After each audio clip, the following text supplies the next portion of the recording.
মিশকা সেন ওরফে অহনা দত্ত যে এখন গর্ভবতী সেই কথাটা প্রায় সবাই জানেন। আর না জানলেও আমি জানিয়ে দিই, অহনা দত্ত এখন ৮ মাসের গর্ভবতী। আগস্ট মাসে তার ডেলিভারির ডেট দেওয়া হয়েছে। কিন্তু আপনারা জানেন কি, অহনার এখনও বিয়েই হয়নি। অহনা এবং দীপঙ্কর ২০২৩ সালের ডিসেম্বর মাসের ৩১ তারিখে কোর্ট ম্যারেজ করে, আর সেটাও জানতো হাতে গুনে কয়েকজন। অহনা প্রেগনেন্ট হওয়ার পর সবাইকে জানিয়ে দেয় যে সে আর দীপঙ্কর ২০২৩ সালের ডিসেম্বর মাসের ৩১ তারিখে কোর্ট ম্যারেজ করেছে, এবং তখন খুব কম মানুষই জানতো সেটা। আইনতভাবে অহনার বিয়ে হয়ে গেলেও সামাজিকভাবে এখনও অহনা বিয়ে করেনি। একটি শোতে খুব হাসির ছলেই বলেছে যে তার বাচ্চা হওয়ার পরেই নাকি সে বিয়ে করবে সামাজিকভাবে। তাই অহনার ইনস্টাগ্রাম এবং ফেসবুকের ভিডিওগুলোতে অহনাকে সিঁদুর এবং শাঁখাপলা পরতে দেখা যায় না। খুব অল্প বয়সেই অহনা নিজের বাড়ি ছেড়ে চলে এসেছিল এই অভিনয় জগতে।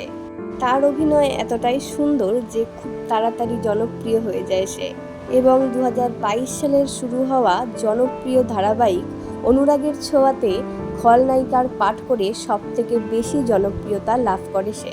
এখন অহনা টলিউডেও কাজ করছে। কয়েকদিন আগেই রিলিজ হলো সন্তান মুভিটি। সেই মুভিতেও খলনায়িকার পাঠ করেছে অহনা। যাই হোক, আইনতভাবে বিয়ে করুক কি সামাজিকভাবে, বিয়ে তো করেছে। অহনা দত্তকে আপনাদের কেমন লাগে অবশ্যই কমেন্টে জানাবেন, এবং ভিডিওটা ভালো লাগলে লাইক করবেন।